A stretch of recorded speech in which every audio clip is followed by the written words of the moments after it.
All right, so this is section 9.2, differential equations and Euler's method. So in section 9.1, we learned about just the general idea of a differential equation as well as a slope field. So the reason Euler's method is important is because unfortunately it's impossible to solve most differential equations to get an explicit solution, meaning that you could actually solve something where dy dx equals something where you can take an antiderivative or something easily. So slope fields, or directional fields as we call them also, are graphical. So those were graphical representations of a differential equation, and they're used to approximate what the graph might look like. Well, Euler's method is a numerical. It's a numerical method for approximating the solution of a differential equation. So again, the idea is that slope fields are graphical, so they give you an idea what the graph looks like. This is going to be numerical. Now, that being said, there's specific things that you have to have. In order to use Euler's method, you're going to have some kind of an initial condition. So you're going to have a starting point, x and y. You're going to calculate the slope by using x and y just by plugging that into your dy dx. You have to be given a derivative. Okay, so again, you've got to have a differential equation. Obviously, you're going to have a derivative. For some kind of a given delta x, so there's really the third thing that you have to have, you're going to calculate dy by doing dy over dx times delta x, which is the change in y. And then we're going to add delta x and dy to the previous cy to get x1, y1. None of that probably makes a whole heck of a lot of sense the way it's presented. And then you're going to repeat, but here's what we're going to do. I'm going to show you what the formula is, and it's really not that difficult to do this. That being said, it's very easy to make a mistake because this is going to be a calculator problem, and if you type something in wrong, just one little thing can throw everything off.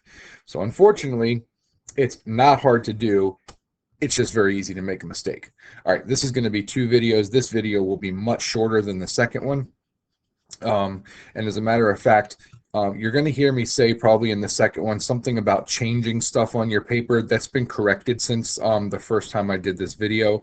You won't have to change anything, I don't believe, on your own papers. All right, let's do an example of what an Euler's method problem looks like. Okay, so given the fact that we have y prime equals y minus 2, there's your differential equation because I have y prime, so I have a derivative in the equation. Given that y of 0 equals 4, there's our initial condition. It's an initial x and a y value. And h, which is going to represent delta x, it's the step size. It's telling us we want to count the steps by 0.2. And then what we're going to do is we're going to use Euler's method to approximate y of 0.6. Again, I think that's been fixed on your paper. I still had to fix it on mine here. But we're going to use that to approximate y of 0.6. Okay, so how do we do that? Let's create a chart. By far, I think this is the easiest method to use because I think it's a very good visual as well as graphical, visual as well as numerical way of doing this. So our x values are going to go over here. I'm going to put x sub n because x sub n just means the current x value that you're looking at. Over here, I'm going to write y sub n because that's the current y value that you're looking at. In the middle is our formula. This is the formula that we're going to use to obtain Euler's method. So Euler's method says I'm going to take y sub n minus 1 plus delta x times y prime at x sub n minus 1, y sub n minus 1, and that will equal y. Now let's walk through what all these pieces mean just so you're not confused with this. Y sub n minus 1, it just means the previous y, the y right before the one that we used. That's what the n minus 1 equals. So in the y prime part where it says x sub n minus 1, y sub n minus 1, it means you're going to evaluate y prime, evaluate your derivative at the previous x, and y. And then delta x is simply going to be your change in x, or your h value. Okay, so now let's fill out the left side of the chart. The left side of the chart says x sub n. So that's going to be our current x value that we're looking at. Well, we have an initial x value of 0. Let's write that one in. It's always going to be the first thing we write. The initial y value is going to be 4. We're going to write that on the top line. Nothing else goes in between. The next line is where the work starts.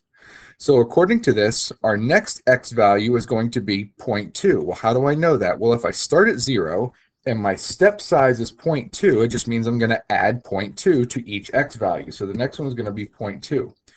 Ultimately, we are trying to evaluate or find the approximation for y of 0.6, which means that the next step size would go from 0.2, I'm sorry, not next step size, next x value would go from 0.2 to 0.4. I'm just going to keep adding 0.2 until I get to 0.6, and that's going to be my last line.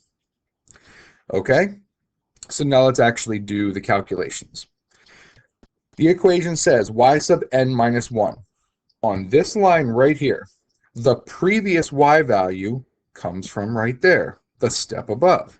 So we bring that one down. That is my y sub n minus 1.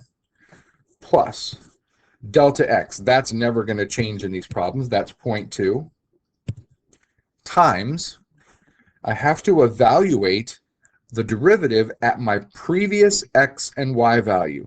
Well, my derivative up here only has y in it. It's y minus 2. So all I have to do is worry about plugging in the previous y value into that. So if I plug that in, that's going to be 4 minus 2. And now I can actually just do the calculations and see what I get. So 4 minus 2 is 2, times that 2 is 4, excuse me, is 0.4, plus the original 4, which is 4.4. And again, you are certainly allowed to use your calculator. This, for that particular part, you probably didn't need it. But these are going to become calculator problems. As you will see, they will get quite messy quite fast. All right, then we just repeat the process and keep doing this over and over again. So bring down the previous y. Well, now it's 4.4 plus the step size, 0.2, times the derivative evaluated at the previous x and y. Again, I only have y, so I'm going to plug in 4.4 into my derivative, so that's going to give me 4.4 minus 2. And then let's see, 4.4 minus 2 is 2.4, times 0.2 is going to be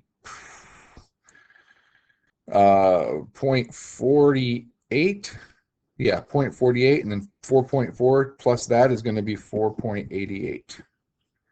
Repeat the process one more time. Bring down that previous y value plus the step size times, it's going to be 4.88 minus 2. 4.88 minus 2 is 2.88 times 0.2 plus 4.88, 5.456. Okay, I don't expect you to do that in your head, but if you did, wonderful. If not, no big deal. But that's it. That is our answer. So we're going to say now that y of 0.6 is approximately 5.456.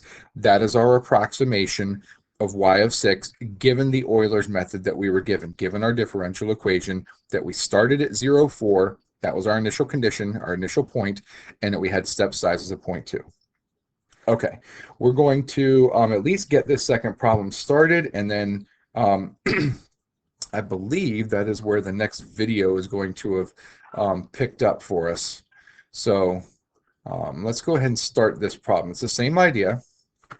So again, Euler's method, and this is important, Euler's method does not produce the exact solution. Okay, this is an approximation. It gives an approximation or approximate or approximations. But by decreasing the step size, so making the step size smaller, we can obtain better approximations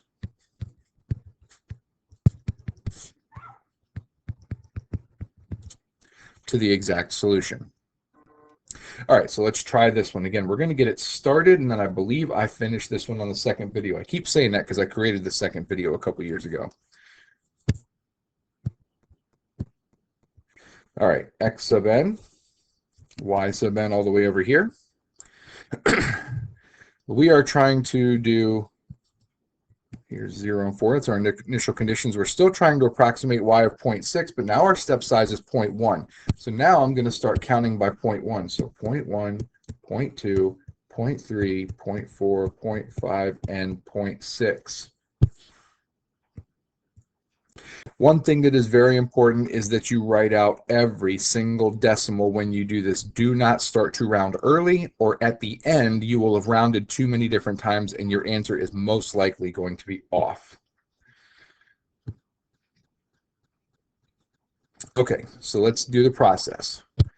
Bring down the let me write this up here. So y sub n minus 1 plus delta x times y prime evaluated at x sub n minus 1, y sub n minus 1, and that's going to equal our current y.